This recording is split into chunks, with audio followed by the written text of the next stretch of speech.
We'll turn it back over to Okay, you welcome to back. lead the Q&A. Thank you.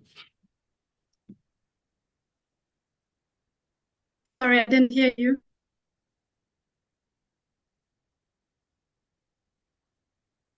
Yes, go ahead, continue. You lead the Q&A. Thank you. Okay. Yeah, now it's time for questions and discussion. So let me know if you have any question.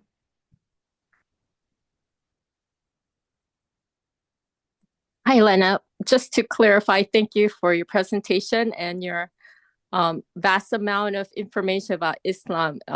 It's really a lesson for us and to not be Islamophobic.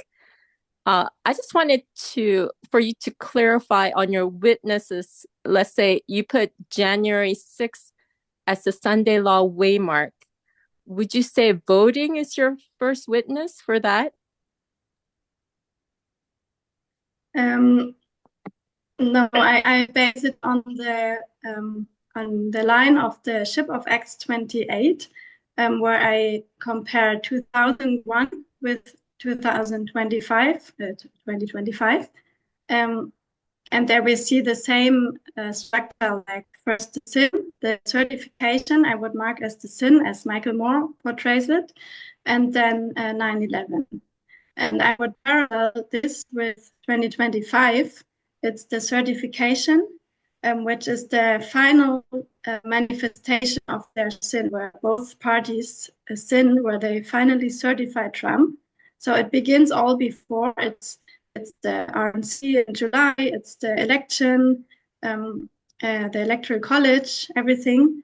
But it culminates into January 6th when it's the final point to bring any objections and to turn it around. So this I would mark as the end point of this.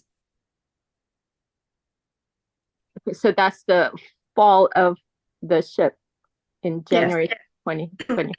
Okay, Yes. thank you.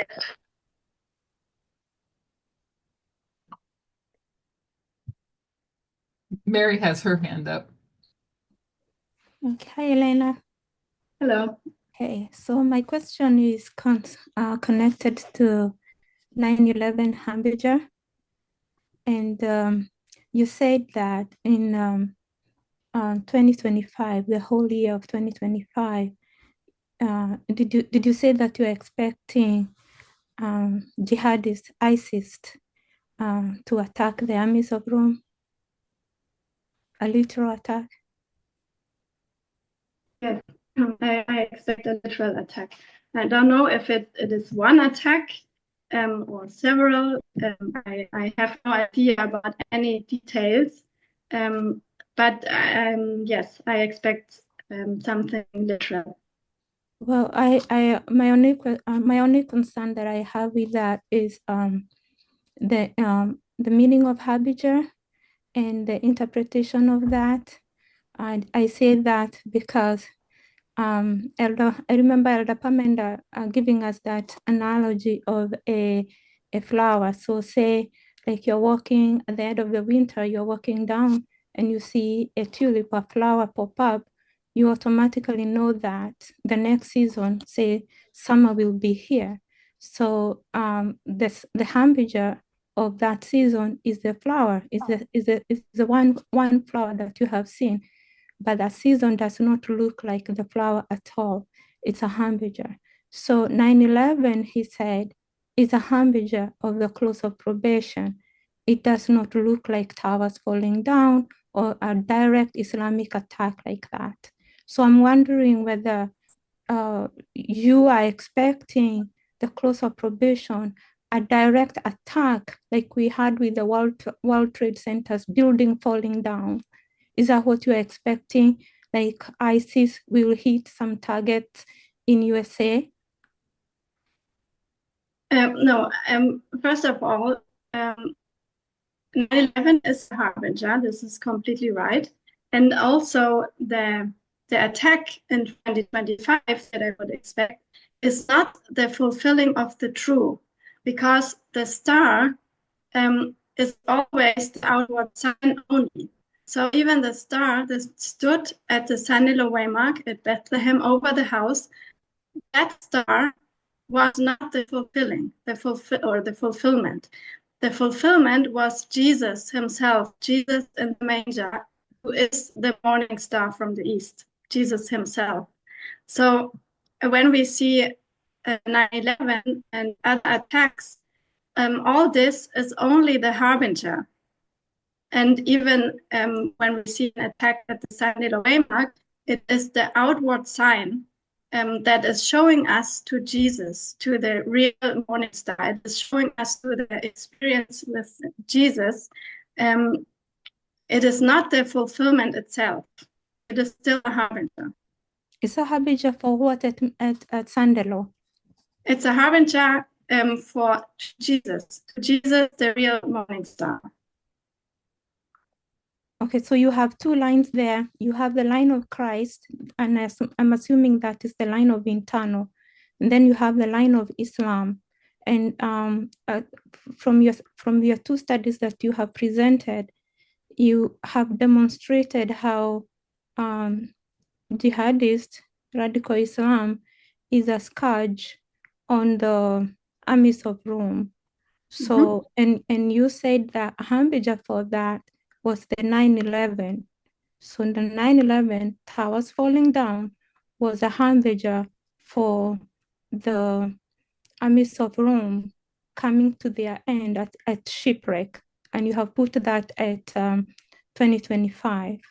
So continuing with that line and separate to the line of Christ, because we know in the internal, the harbinger or the sign for Christ, it was appeared when we do the interpretation of that, what Islam meant to us, it means that the sign of Christ was seen. And by the time you get to pointing to Sandalo, where that fulfillment, Christ in you, is already experienced. So the line of Islam, you have it separate to the line of the internal as being that scourge on the, you call it armies of Rome. So how is it that the harbinger is also equal to the event? I'm not sure if I fully understand your question. I think this line here is the line of the Magi, and the experience of the Magi. It is their journey. They have an outward sign, which is an external event, and they follow that sign until they see a fulfillment of something. So when we just look at this line for us, the activities of Islam are the outward sign, the external events that guide us through our line, through our waymarks. They confirm our waymarks. But we personally have no direct experience with Islam. They don't attack us. They attack the army of Rome. Right. But those events are a sign for us that we know now we are at this waymark, now we are at this waymark, and finally we have arrived at the Sanilo waymark. So that this is their job for us internally. Right. And that Sandalo 2025, the Eastwood, you are saying you are expecting some activity, external activity from Islamic power, ISIS-K. So when you see that, what will that be to you or for us? What should we? This should for us the star over the house. We should see then exactly we are arrived at the waymark that we were expecting for so many years, and it will confirm our method. It will give us, it will empower us. It might be like a manifestation of God, like in 9/11. It will confirm line upon line methodology. So the movement has an experience at this waymark. So is the harbinger equal to the event that has been pointed to? because the flower is not equal to No. the season. The event is the experience. The event is not the event.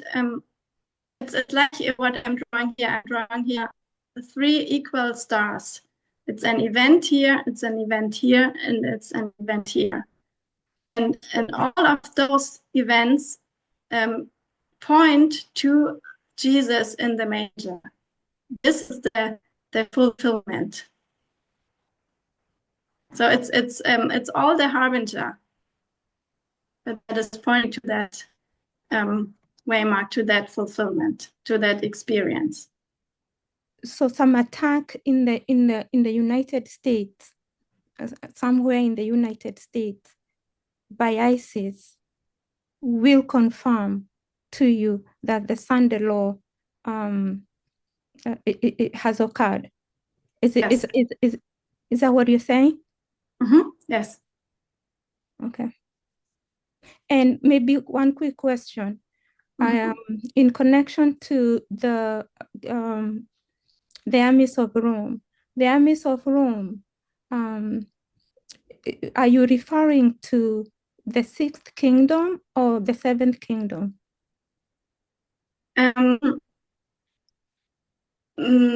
That's a good question. I think it's both. It is, it's the king of the north. It's the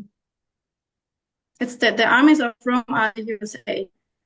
So is it the USA from 1898 to the Sunday law, or is it the 7th kingdom that finally rises to power after the 6th kingdom has apostatized? Which one are you referring to? Because I think I would say it's the punishment that the lamb is becoming a dragon, so that the 6th kingdom has become the 7th kingdom, or that the glorious land has become the 7th, the Sunday law movement. This is so the Islam punishes the 7th kingdom or the 6th kingdom? Maybe then I would say the 6th kingdom, because the 6th kingdom is not a glorious movement anymore at this point. It's become the Sunday law movement. So one of the latest presentations that Elder Pamenda made, I think it's in Tahiti, the one named something to do with the Hamas, the rod of indignation to the power of the world power that was supposed to do a good job, but failed. So the 7th kingdom punishes that. But the power that raises the image of the beast or sets up the image of the beast is punished by radical Islam for setting up the image of the beast. So I wanted to understand clearly from the Islamic presentation that you have made. Islam, you say it's a scourge. Is it a scourge to the power that has apostatized, has fallen, is no longer serving the good purpose, or is it a scourge to the power that sets up the image of the beast? I think it is both, because the Republicans are the Sunday law movement, and they are working already since 1979, or whenever we would place the beginning. And parallel to that is the democratic movement. And we see with the certification, as I understand it, both parties, both streams have failed. So it's like the southern states, they are bad from the beginning, they are pro-slavery, and the northern states compromise, which is their sin. So the whole institution, both streams are failing at the Sunday law mark. So it is a scourge for both. Okay, thank you. One last question, and it's an observation I observed after reading the article that you shared, which is quite informative. I noticed that the author or the people who are highlighted in that or participated in making that article, they how do I say this? They point out to the activity, the threat, radical Islam, development of radical Islam, and the crisis. So, for example, 9/11, or even before 9/11, 1998, Tanzania, Kenya bombing, pointing to 2001, and they warned America, they warned the Congress, they warned the president about the imminent attack of, future attack, in this case, 2001. And as I was reading that article, the one thing that I do not see you pointing out, as you highlighted the certain issues in that article, I do not see you point out their advice to the Congress, to the president. And if you look at their advice, they specifically they were calling for the American policymakers to make policies that will counteract that threat. And how I see it is that those policies, when you look at them, whether you're looking at the Patriot Act and all these other acts that were enacted since 9/11, if you were to put it that way, we see in those policies how the American people, the government that was supposed to be for the people, by the people, however that goes, you see American people losing their power, or giving up, or being forced to give up their power for the sake of their security. So you highlight the terror or the threat, but you don't highlight the policies that were enacted by the American government, the Congress, the president, and it's made a law, thereby taking power from the people, thereby attacking democratic institution. Because in that we see by the time you come to Sunday law, those democratic institutions are weakened to a point that they are not strong enough anymore to even do anything with regards to January 6th, for example, or all these other crises that were hitting the American democracy. So is it the threat, the ISIS threat, that should concern us, or from the point of democracy, or is it those policies that were enacted by the new government, if I want to say the Seventh Kingdom? Yeah, what a dictator needs to get power, he needs a national crisis. We have read that in How Democracies Die at 9/11.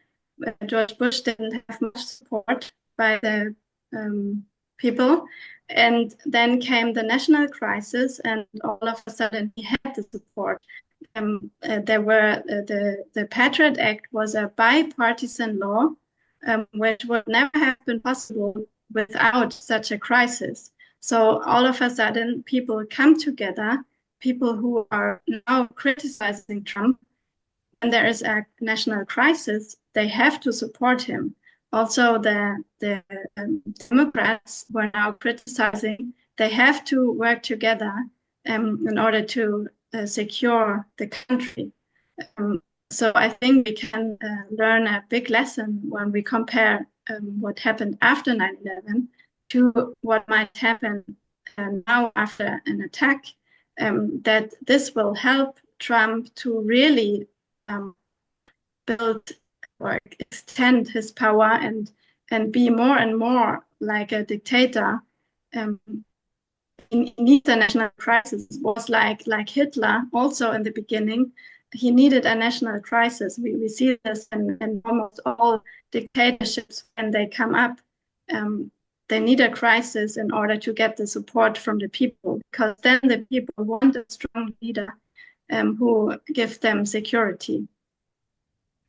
from the perspective of the Sixth Kingdom, or that democratic power, is a threat the national crisis, ISIS, or what comes out of it? Because I think the threat to the democracy is those policies that were enacted out of a crisis. A crisis is being used by the seventh power to bring down democratic institution. Mm-hmm. Yeah, I agree with that. Thank you. See, Christine had her hand up next. Mm-hmm. Hi, Elena. I was wondering, for your presentation, the Sunday law, is this the worldwide Sunday law that you're referring to, or not the national Sunday law? No, I'm referring to the National Sunday Law. Oh, okay. I'm showing again my line from the beginning. Wait a second.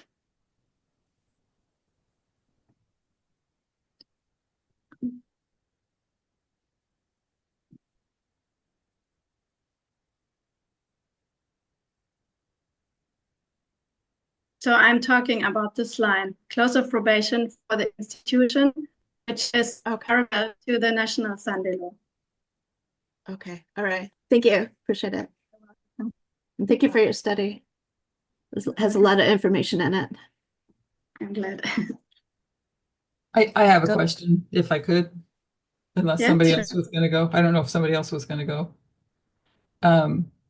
Okay, I'll try to make it brief, but when you go back to 1989 and 1991, the deadly wound and the death of the King of the South, that's when you had, prior to, you had Gorbachev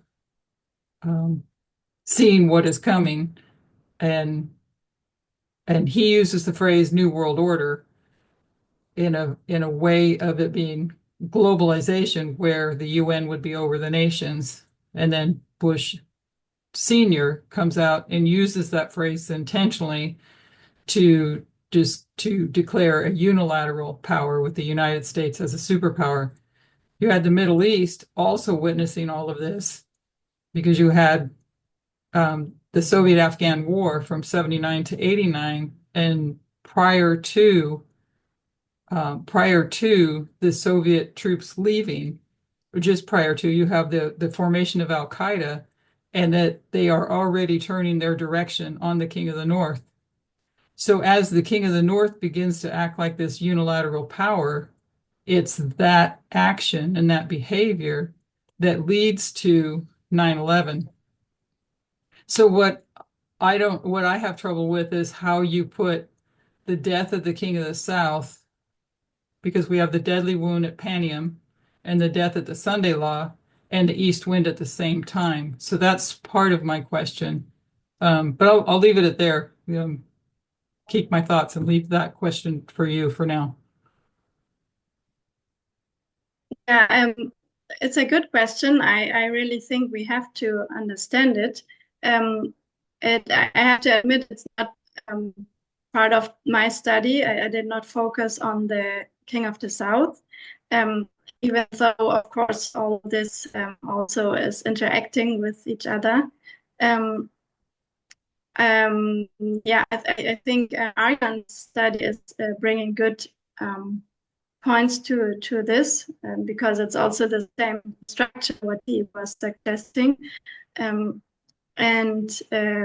Yeah, I cannot go into details because it was not the focus of my study, but of course it has to fit, of course, all together. Yeah, I've been working on an article that is looking at Saddam Hussein in 1989 and his thoughts on this. And at that time, he was a big threat. And one of the things that Elder Tess pointed out was that the unilateral power of the United States wanted to have their puppets in various places, their proxies and those that they could work with, but wanted to keep any one nation from gaining military and economic strength and power.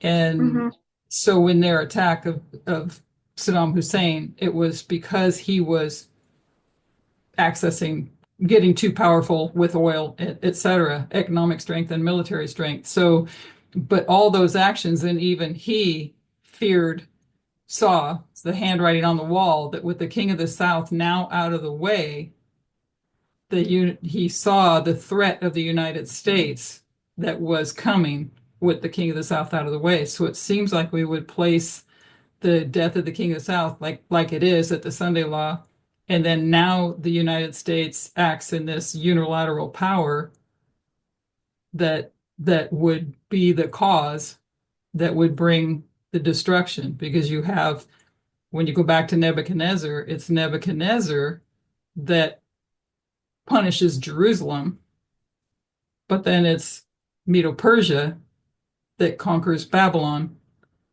So I don't know. I have trouble seeing the east wind, not completely invisible, but not with that destruction, because the harbinger was established to be pointing to the close of probation, where there's no more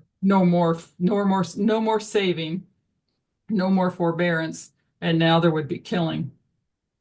Yeah, I don't say that the east wind is destructing destructing the USA at this waymark at the Sunday law. It is another hurting.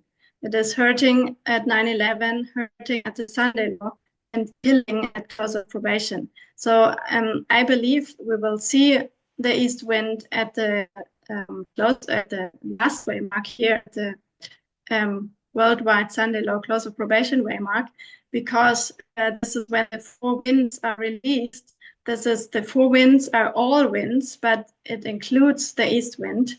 It's nation against nation. It's the angry horse. So I'm sure we will see the east wind in this time as well. And there is the king of the north is then destroyed. For example, in the line of the Magi, we have seen that Herod dies at this waymark here. So it's at least in this time period. And I don't say that they destroy the USA already in this year. They just hurt. They just attack. Okay, thank you. You're welcome. Oh, one more. Sorry, I forgot my other question. When it comes to the SDA Church, because the Ship of Alexandria and the Ship of Adramyttium represent two institutions, the United States and I know we more clarify that, but to keep it simple, the United States and the SDA Church. So if democracy is the sin, I think that's what you labeled it as, the fall of democracy is the sin. What's the fall then when it comes to the institution of the SDA Church? I didn't do a study on the SDA Church, so just with my fast brain, maybe if I can answer, the east wind was hitting the ship of the SDA also in 2001. And 2001 is where the SDA Church was passed by. So with they should have understood the star, the outward sign, and understood that prophecy is fulfilling. But they didn't, so they rejected it. They were passed by, but the movement understood. So the event of 9/11 was a scourge, or maybe I should say a kind of judgment or a test to accept the prophetic message line upon line or to reject, and they rejected it. So it was a hurting. But the SDA Church, the institution, ship continues until this waymark. So when there is another prophecy fulfilled, line upon line prophecy, then they reject it, which they will do. Then they are finally destroyed. Then the institution of the SDA is finally dealt with, and the stone is out of the mountain is the movement which is manifested at this point. So I think there's more to the line of the SDA, but that's how I would understand it. So you wouldn't see the sin of the United States as the same sin as the SDA Church. And I'm Yes, asking that just because it's been so long since we've been in the Adventist Church now, but didn't as Adventists, we were totally against voting, right? So would the fall of democracy, how would that fit? That's what I'm kind of trying to figure out. I think equality as well is what judges the SDA. So it goes hand in hand with the external events line upon line. Um, it's not only the prophecy about attacks or other external events, but it's the message of equality goes with it. So this message the SDA Church, of course, rejects as well. And equality is, in my understanding, in the internal line of the USA, democracy and equality go hand in hand. When there's no democracy, there cannot be equality. So I think yes, it's yeah, different. Yeah, someone is writing here different perspectives, but these are the same topics that go for our movement, for the SDA, and also for the USA. Thank you. Thank you. Good morning, happy Sabbath, but I don't know if it's Sabbath. morning for you. Is it morning for you? No, it's evening. Evening. It's 8 p.m. It's 8 p.m., so your Sabbath is over. But we Yes. thank you so much for coming to the USA and sharing. I wrote you back in October, at the end of October, when the French camp meetings were underway and you were presenting, and I could not keep that time difference here in the USA. I just was not able. So I thought, well, they will surely upload the video, so I'll get to watch them. But they didn't upload them. They didn't upload them like till even the third day that the camp meeting was underway. They hadn't uploaded any videos like they usually do. So I was so tormented by that because I felt I was missing out that I made myself get up. I made myself get up, and I did not even know it was you who are going to be presenting, but it was your presentation. And I wrote to you because I was very blessed by your presentation. And I want to thank you and commend you for your courage, because it's very hard when you're presenting something that seems like it might be going against mainstream teachings. And it's very difficult to remain steadfast to something, but I believe God has blessed you with the courage and steadfastness. And I'm so grateful Elder Parmenter has opened the venue up like he has for the different speakers, because there's so much to be gleaned from all the studies that are being shared. And I saw so much today that I'm overwhelmed, so I won't overwhelm you with all my questions. But one thing that really stuck out, two things. The gatekeepers that failed for America and the institutions. Could that also mean that in the context of America, somewhere along the line, gatekeepers failed inside, preventing messages maybe from getting out that could have got out sooner, sort of like what Jeff did to Elder Parmenter? One question. And then the other thing I noticed, because I can't get by this, you showed, the collage you had with Trump and Netanyahu sitting side by side in the lawn chairs, and they're promoting Gaza to be a new resort. And I think back because when Hamas on October 7th hit Israel, we saw the authoritarian, patriarchal power. It was like the east wind was provoking a catalyst for people that were observing this around the world to want an authoritarian in power because of their fear of what Islam could do. And I remember Elder Jeff in the beginning and I loved his Islam teachings back in the day, and he used to say that Islam would be the catalyst that would bring about the people to join together for the Sunday law. And so what you saw, because we know United States and Israel are like joined at the hip politically, and at the United Nations, USA always sides for Israel. And when Osama bin Laden wrote his, I forget what it's called now, Elaine will remember. When Osama bin Laden wrote, what was that, fatwa or something, I think, Elaine? Mhm. Yes.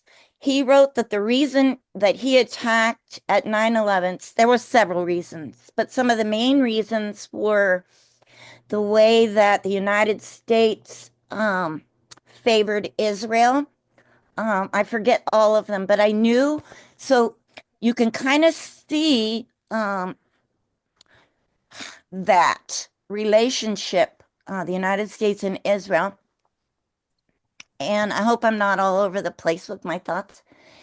And No, your line you show is different than Elder Tessa's Acts 27 revisited, because you bring up Regium and Puteoli to the top. Regium, Syracuse, and Puteoli, you make them large lines. And on her interpretation, they were small lines.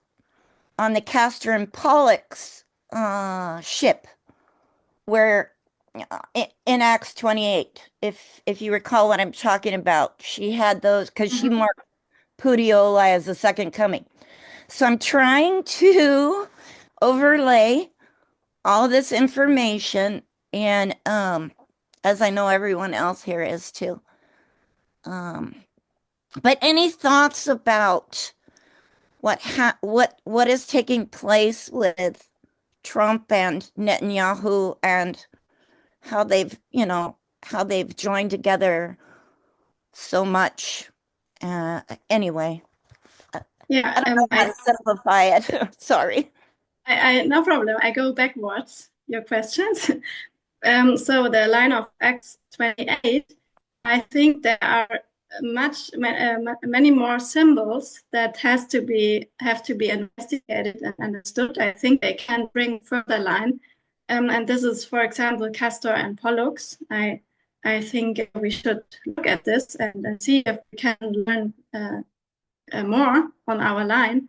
Also, Paul is tarrying 3 days at the waymark of 9/11 and 7 days at the waymark of the Sunday law. I think this also should mean something. There's different symbols, so it's not a complete study. It's just a beginning, and I'm also leaving it to others to contribute their thoughts.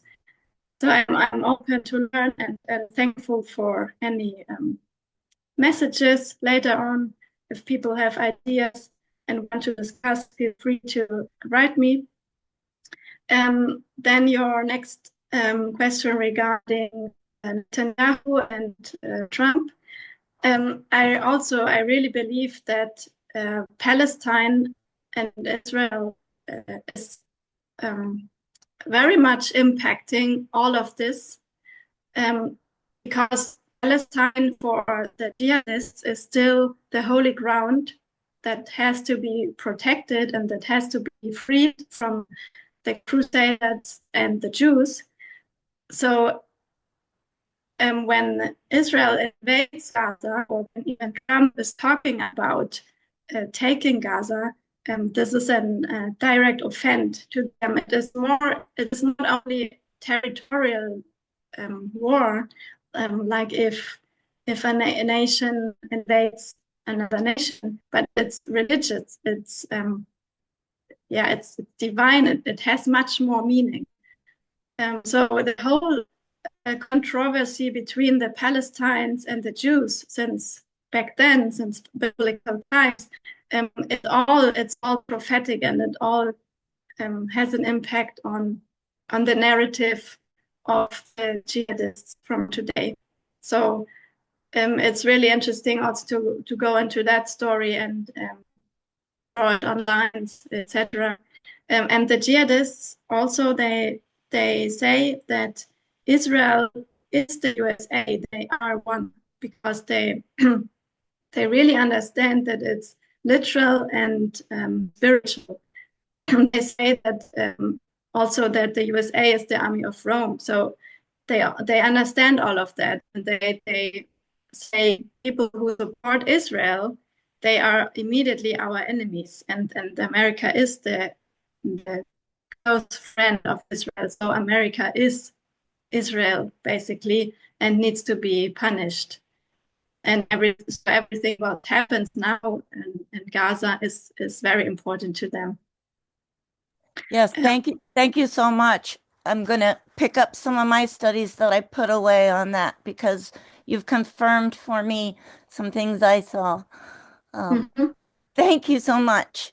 You're welcome. And your last question was regarding the movement and the gatekeeper. And boy, you are really good. I was going to let you slide on that because I figured I just put too much out there and maybe wasn't real clear with my questions. It was just a thought, Elena. Yeah, I will not.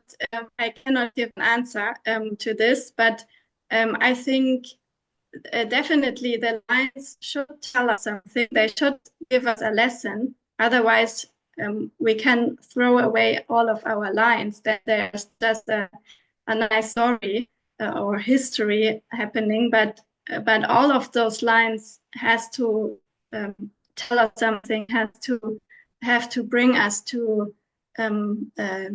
repent and to prepare, make ready, investigate ourselves.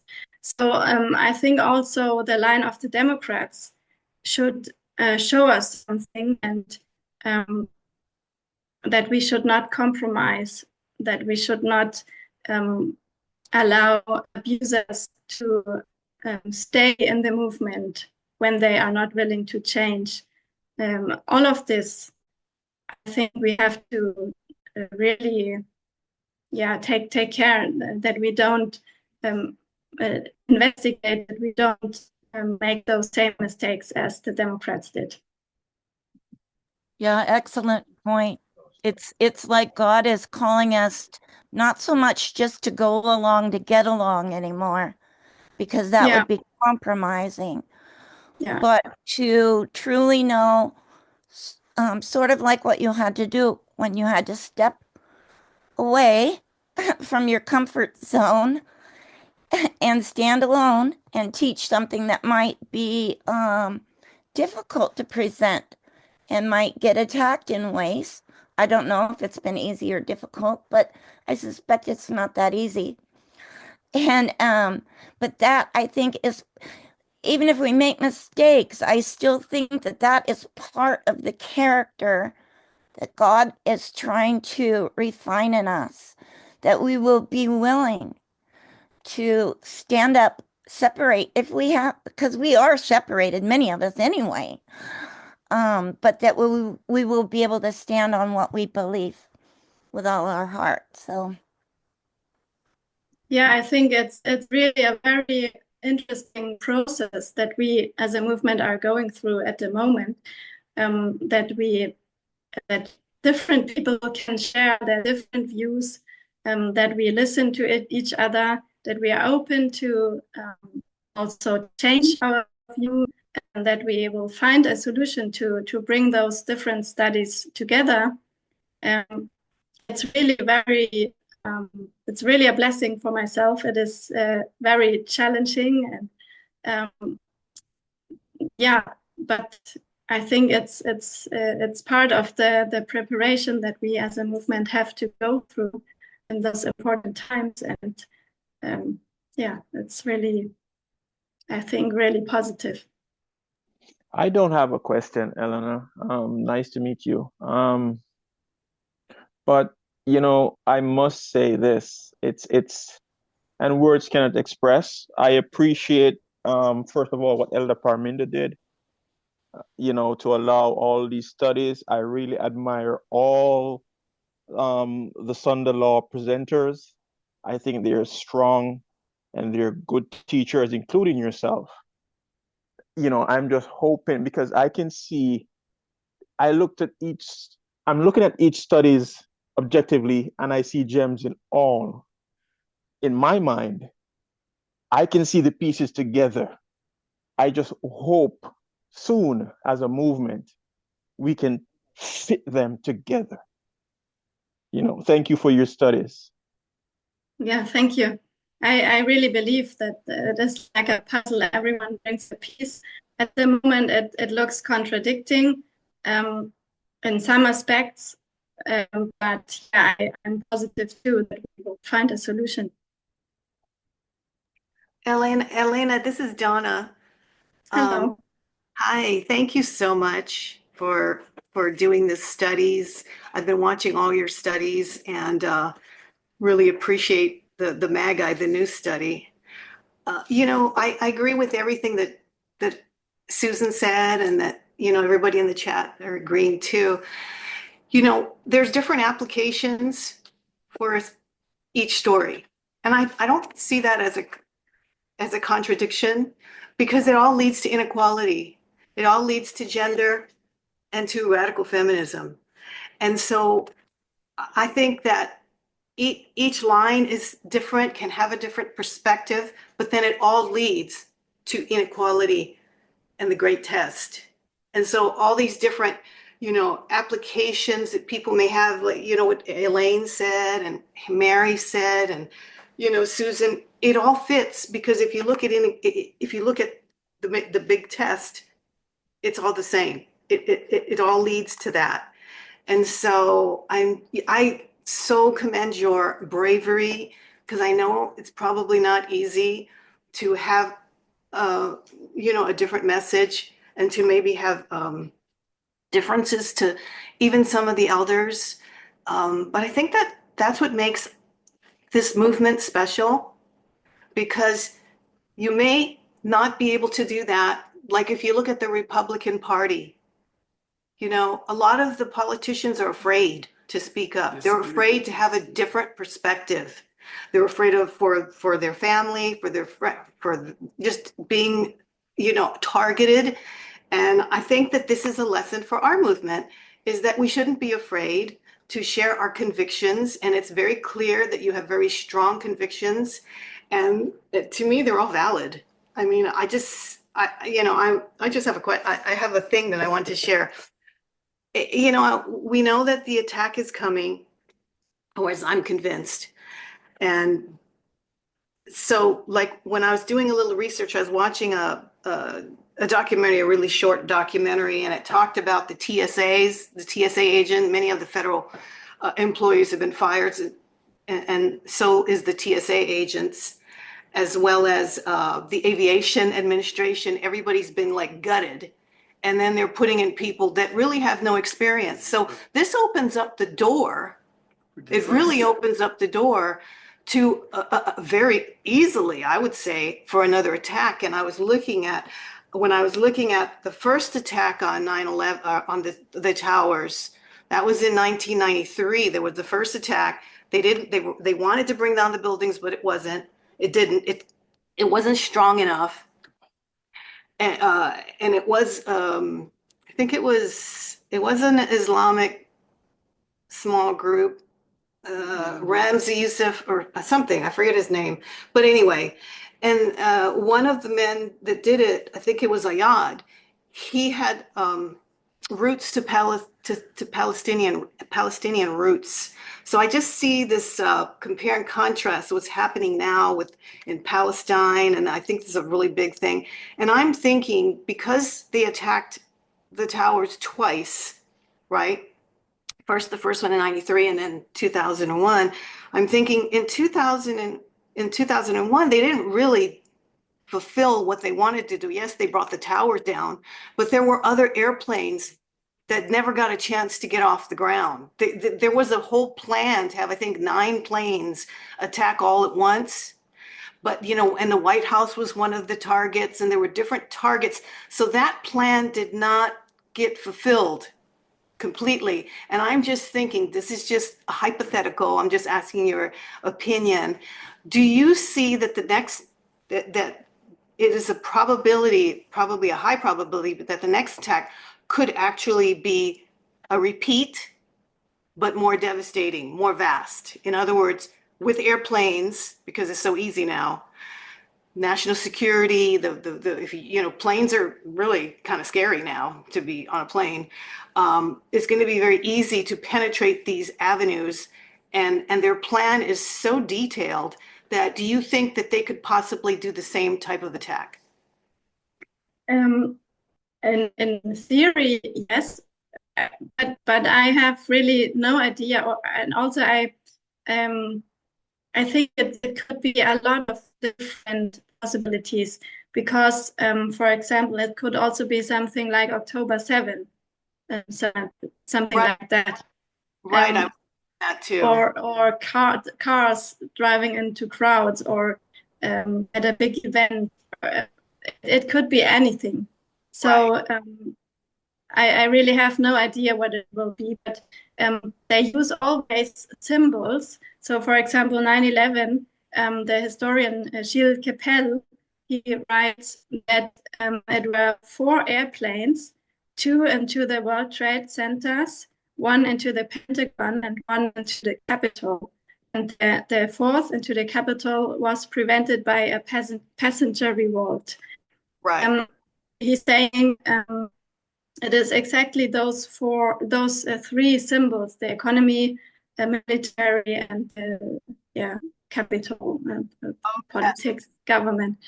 Then also he says that in attack in Madrid, which happened in 2004, I think, there they used 4 trains that drove simultaneously into the main train station in Madrid.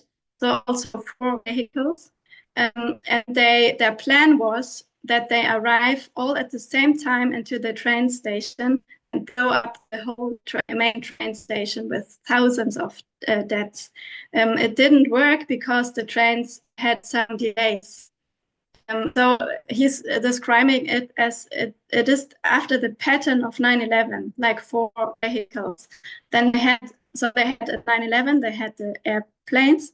In Spain, they had the trains.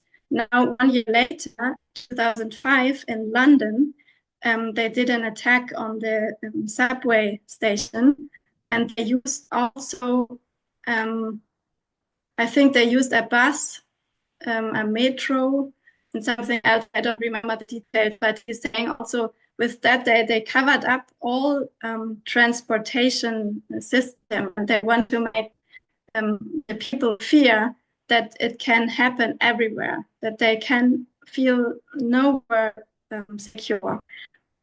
So I really don't know what their plan will be next. It just can be everything. And I think the characteristic is that it happens suddenly and unexpectedly. So it will be something that we would not expect. But when we see it, we will understand it. Yes, I totally agree. And I did get that book by Giles, what's his last name? Capel? Yeah, Capel, yes. I have to read it. And yes, thank you so much. This is such a blessing. You are a blessing. This day has been a blessing. Thank you so much. Thank you too.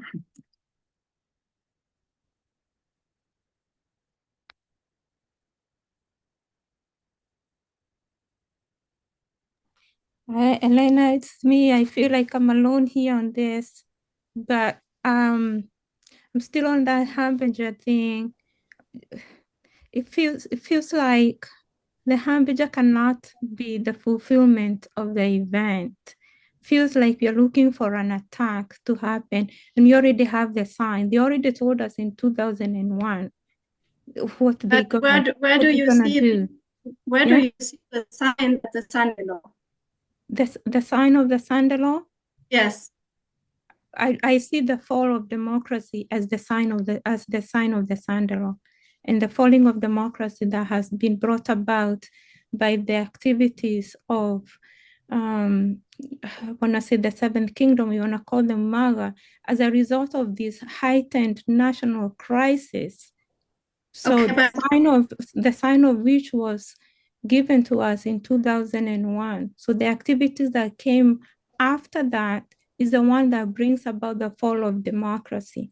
Otherwise, these attacks, they in and of themselves, they do not destroy democracy. They are not able to destroy the constitution or all this, but it's the policies that comes out of it.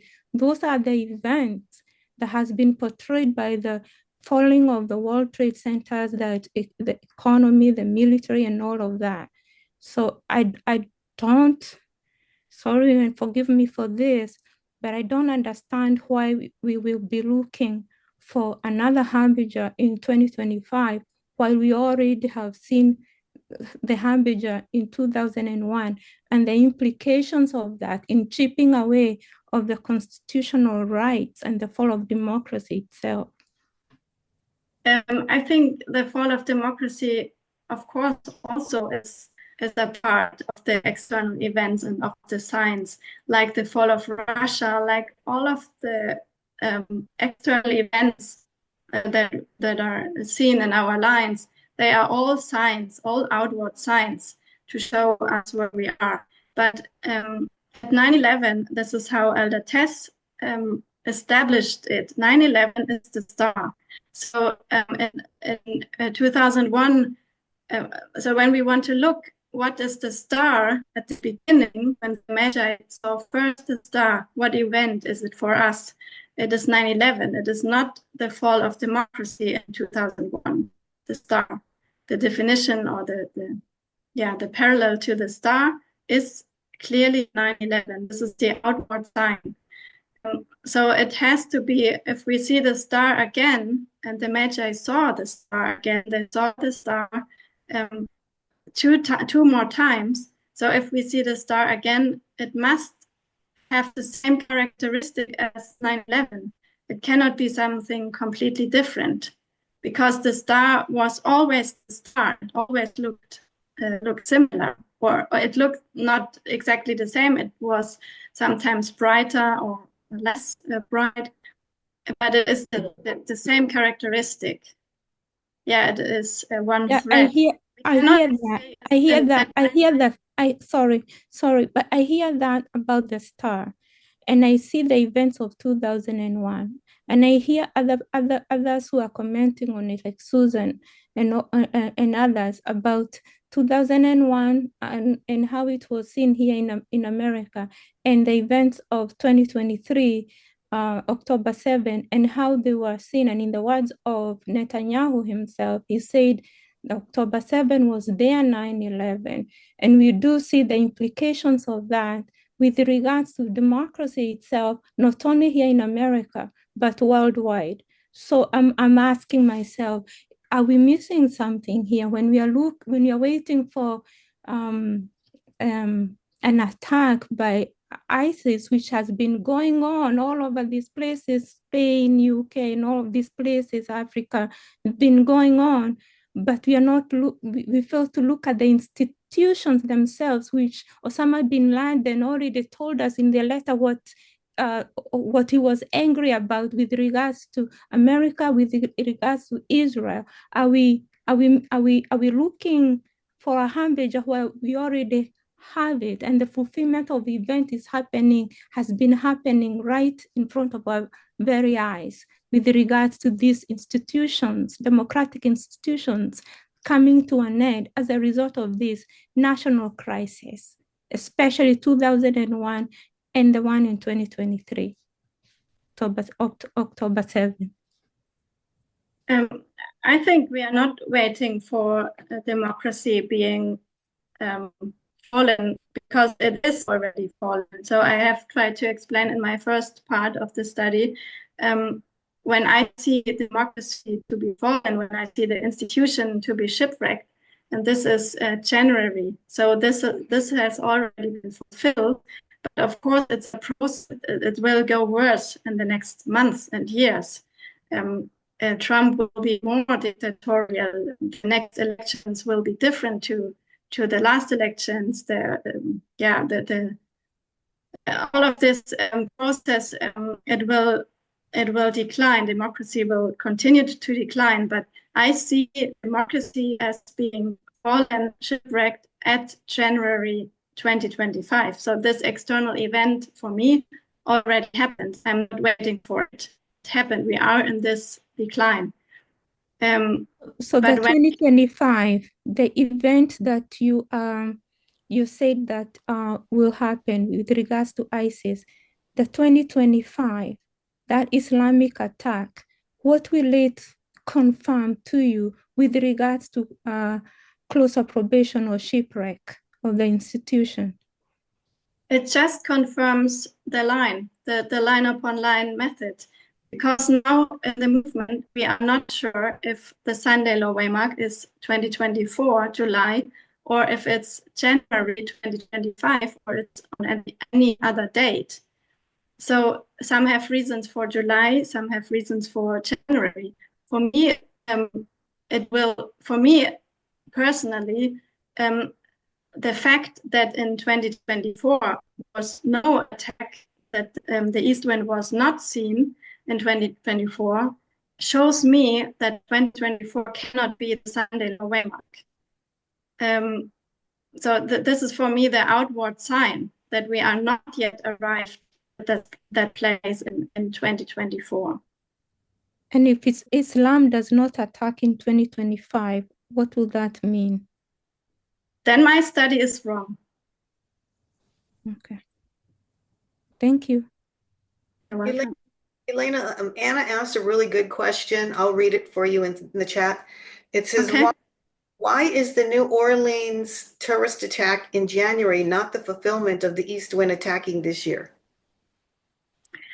I think it is when we compare it to 96, from 96 to 2001, there were smaller attacks in between, like a first foretaste.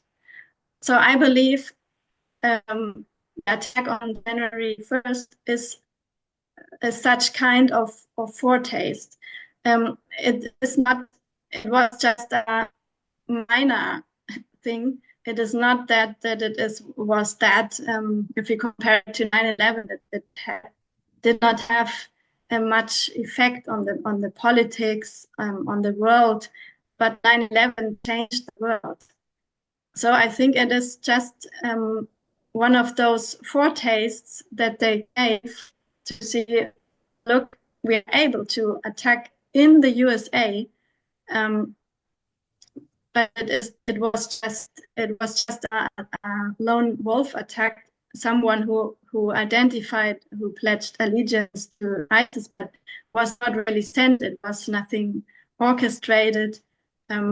So I believe these kinds of attack we will see continuing. It happens in Germany. It happened so many times in the last year, and also in other places like France. Everywhere this happens. But this does not, for me, it does not look like the star, like 9/11. It must be something bigger, something that changes the world, I think. Right. So it is like a foretelling, or like a foretelling that it's coming. Yeah. You know, the bigger one is coming. Yes. Yeah, I see that. Thank you. You're welcome. Yes, I had that prescient thought on October 7 when that occurred. It was almost like I saw it happening here in the USA. And Trump has defunded the domestic terrorism. I forget what it's called, but the people in charge of keeping an eye on domestic terrorists, because Trump wanted to protect the Proud Boys and different right-wing that used to be labeled terrorist groups, right, in order to protect them. but you can see that he's left everything open. The things that he is doing is leaving America so vulnerable, because we know the radicalization has taken place, right, through the internet even, and they can make 3D printed guns and out of plastic. I mean, there's just so many ways that things can go awry real fast. And then I wondered too, since the institutions, it's almost like the institutions are no longer a thing, that we're beyond that. Are we just movements now? Would we say we're just the Sunday Law movement, the 144,000 movement, and the East Wind movement?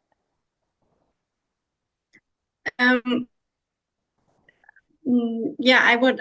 We are a movement, of course, 144,000 movement, and I would also say it's the East Wind movement. Yes, definitely. That's why I also made in my studies from last year, from March, I said it's counterfeit. I know people didn't like that term. I also think it's worth to go again, to go back to that study and elaborate on it.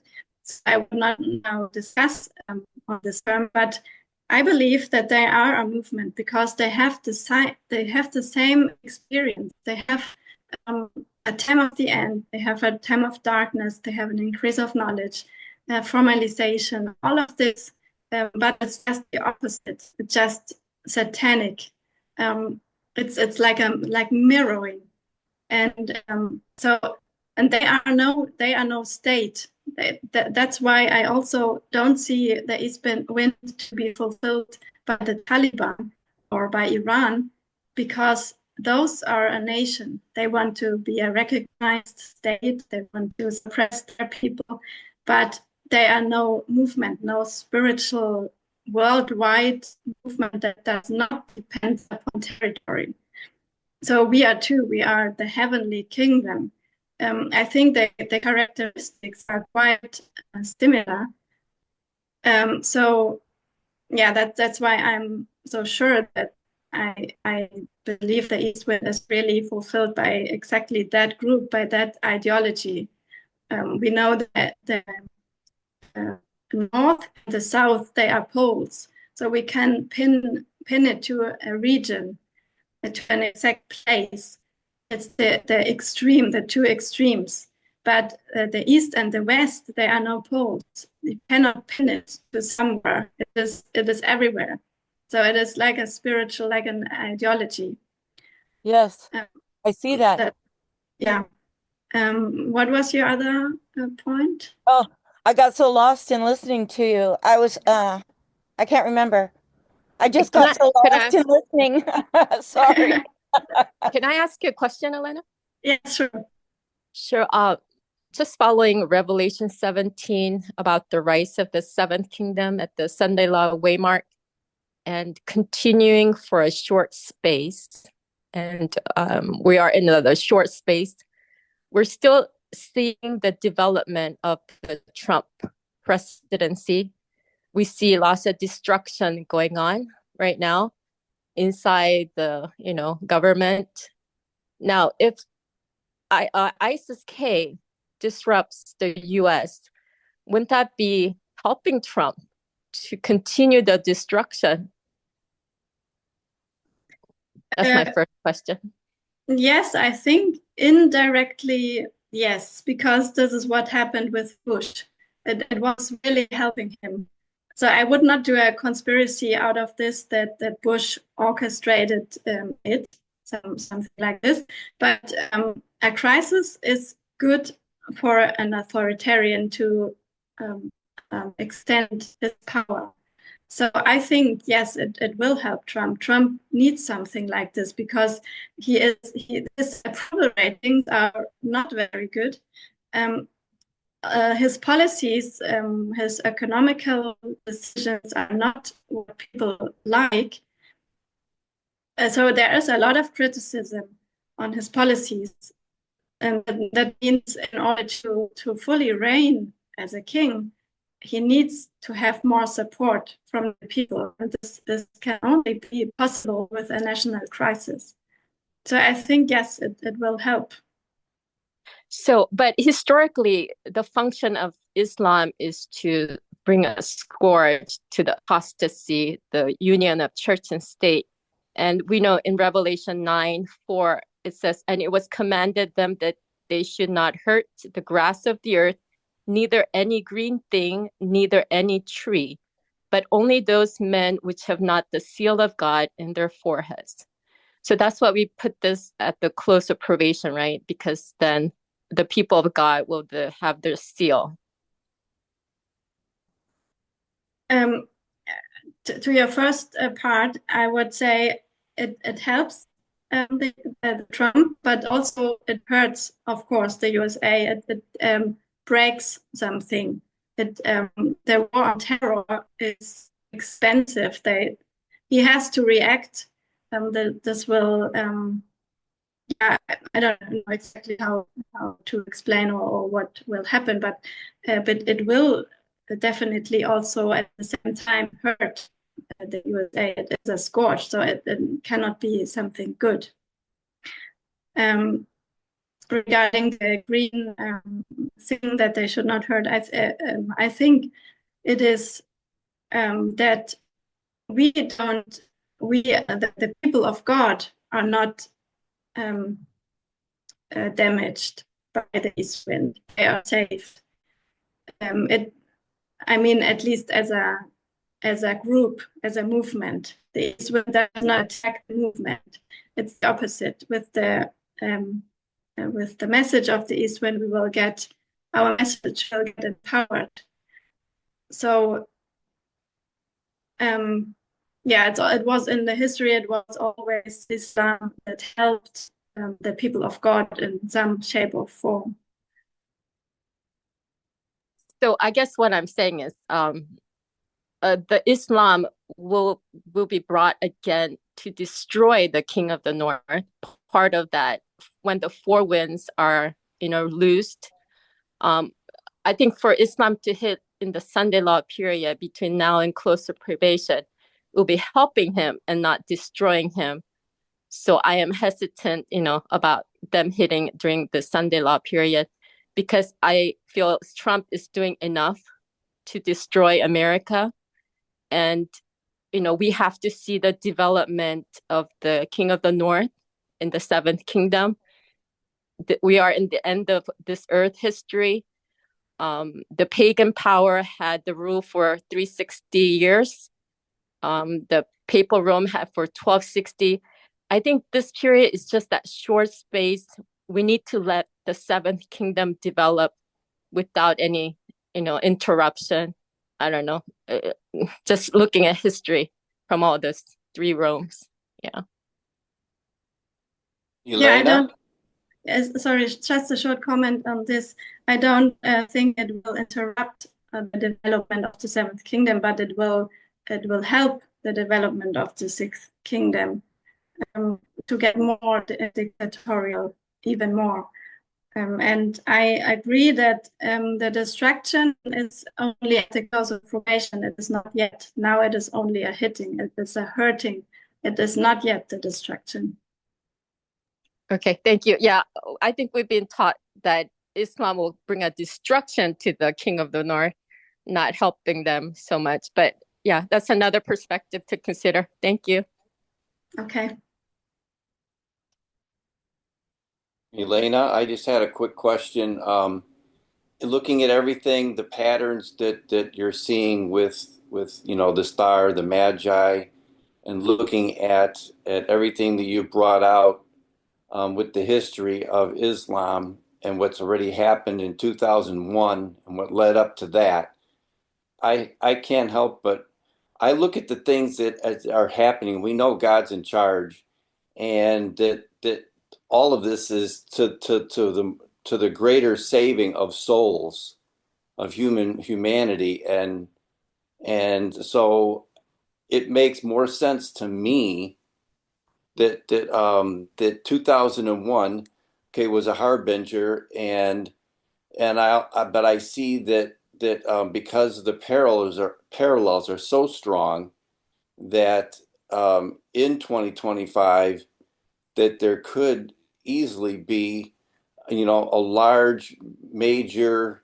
not a lone wolf, as you pointed out, but a major attack against U.S. or U.S. interests in a way that would propel Donald Trump in a way, in a much greater way than even George Bush was back in 2001, and that you'd end up with so much of this, the one government, the United States, being unilaterally controlling the whole world, and everybody being behind it because everybody's against Islam, right? And so, as it turns out, to me, that's only going to build more of a precedent to everything that's going to lead up. Because let's face it, when mine's up, at Daniel 12:1, when we talk about the close of probation on the entire planet, probation's already closed by that. We already know, because of that, God is going to, allow you to come loose and go every which way. But that's not going to help save anybody at that point. And so I see that what could happen here is a repeat of 2001, which was the harbinger, to see something happen here that's just going to propel the United States in their seventh kingdom or of development to bring out the real crisis that the whole world has to be able to see and understand before probation closes. Thank you. Yeah, I agree.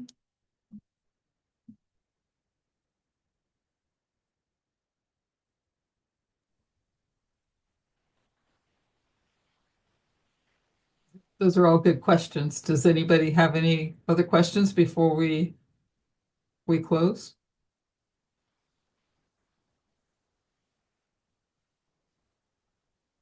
Maybe not. Eleanor, we thank you very much for joining us here in the United States. It's been a pleasure and a blessing to have you here with us. We do have a closing hymn. I don't know if you want to do you want to close the Q&A with a prayer and then we'll do our closing hymn? Okay. You'd like to do that? Thank you. Yeah, I thank you too for listening, that you took your time and consider my study. And I also will send my notes, as I have said, in the PowerPoint to Kathy. She can share them with you. So I recommend to go to some of those articles back, because they give more details and insight. And feel free to send me any questions. So let's pray. Thank you. That'll be helpful. Thank you. Okay. Dear God, we thank you that we could study together. I thank you that people are open to listen to the study. I hope that we all get to clarity, to unity in the movement. I ask you for further wisdom and understanding, for guidance when we study and think and talk about these thoughts. Please help us to understand what really the waymarks are, what our sign is, what the star means. All of this, help us in this process. Bless this group and the USA. And I thank you for everything. In Jesus' name, amen. Amen.